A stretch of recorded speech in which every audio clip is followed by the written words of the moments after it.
নমস্কার। নকশি খাতায় আপনাদের সব্বাইকে স্বাগত। কেমন আছেন সকলে? আশা করি শান্তিতে আছেন, সুস্থ আছেন।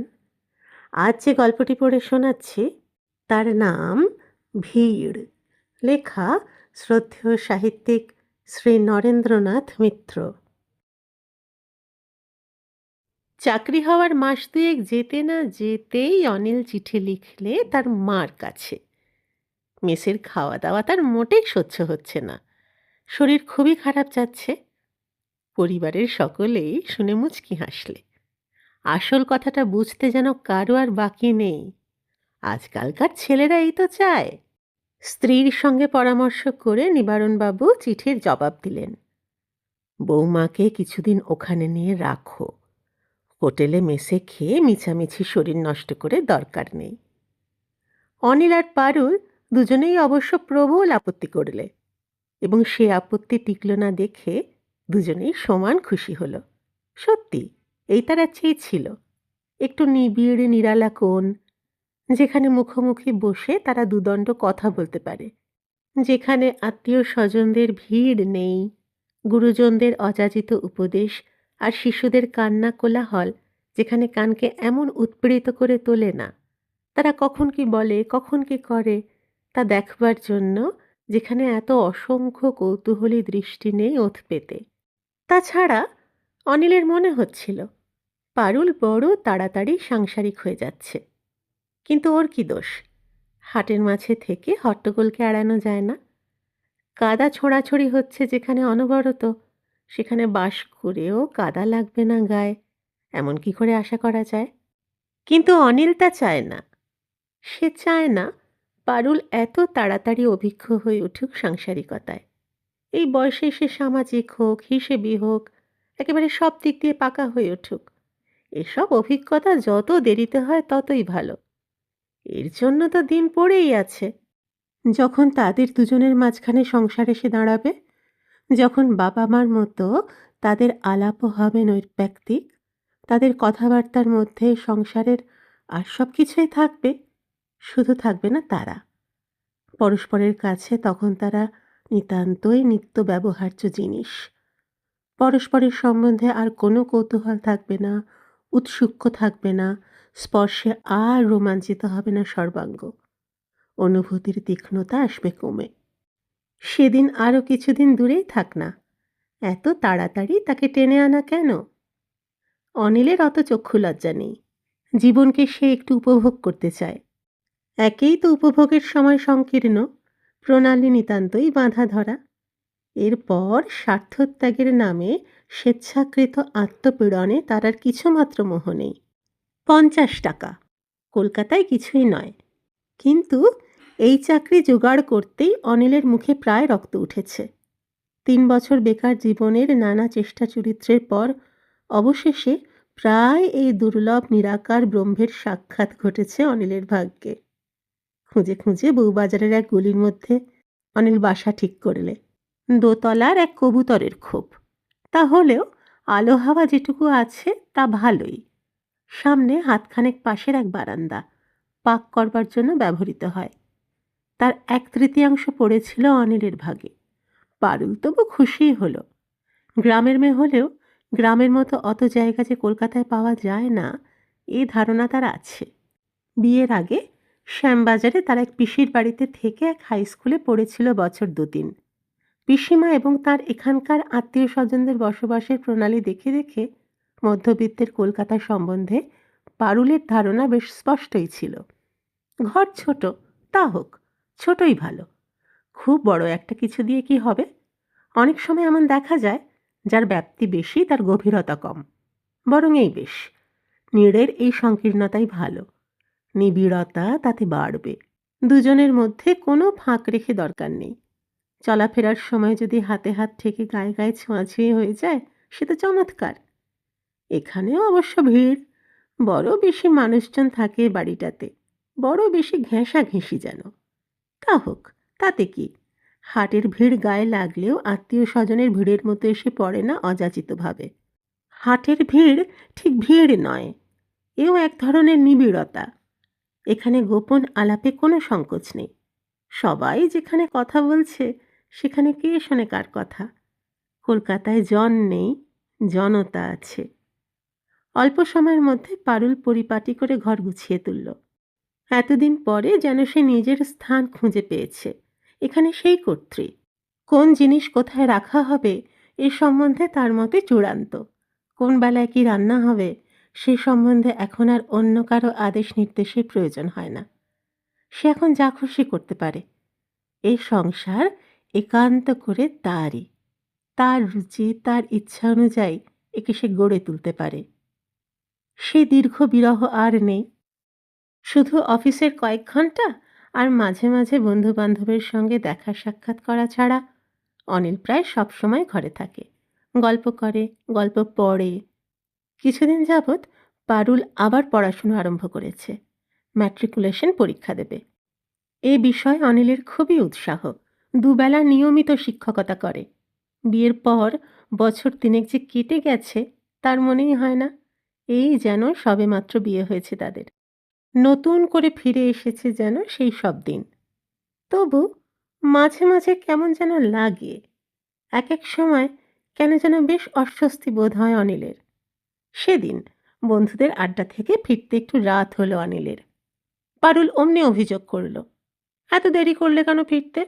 একা একা আমার কি করে সময় কাটে বলো তো? এই মুহূর্তে পারুলের এই বিরহ বেদনা অনিলের কাছে দুঃসহ ন্যাকামি বলে মনে হলো। এর আগে বছরে দুবার কি একবার দেখা হতো, তখন সময় কাটতো। আর এখন 1 ঘন্টা দেরি হলেই আর সময় কাটে না?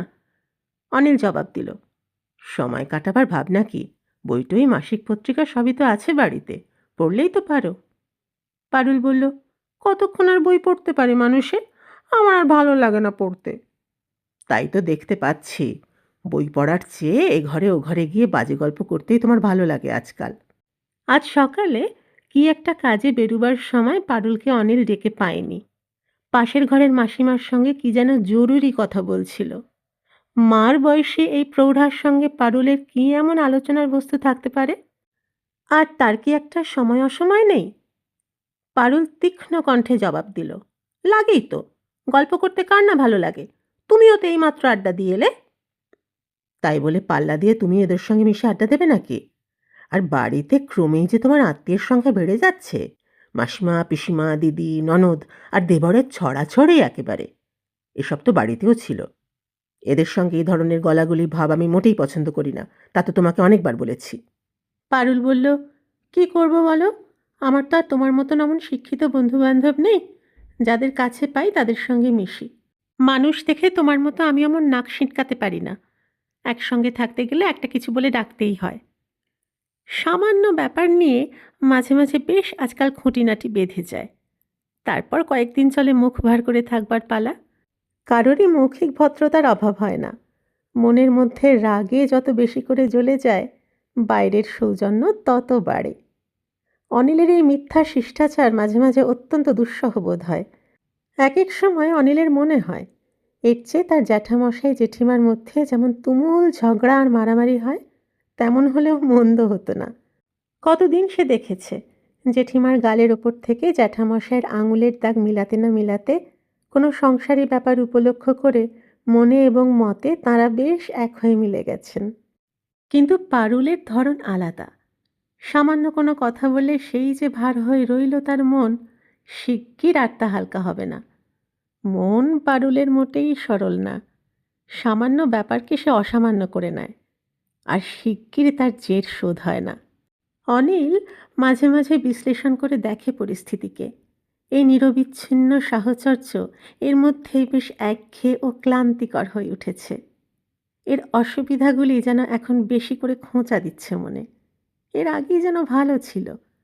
দুজনের মধ্যে যথেষ্ট অন্তরাল ছিল, অস্পষ্টতা ছিল।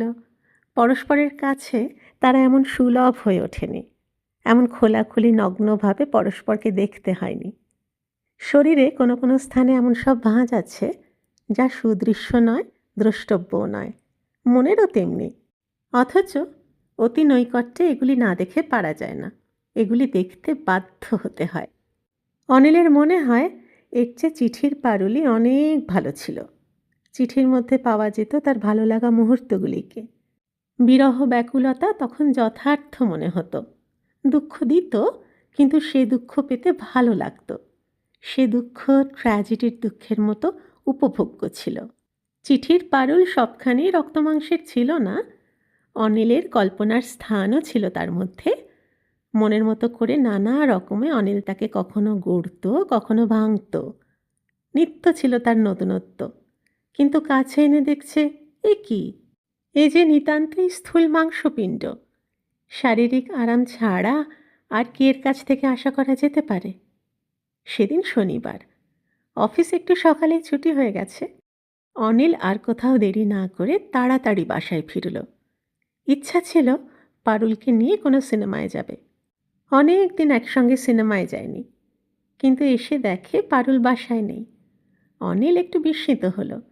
এখানে এসে একবার সে শুধু তার পিসিমার বাসায় গিয়েছিল, আর একবার কাদের বাসায় বেড়াতে গিয়েছিল তার এখানকার মাসিমার সাথে। কিন্তু কোনোদিনই তাকে না জানিয়ে যায়নি। আজ কোথায় গেল তাকে না বলে?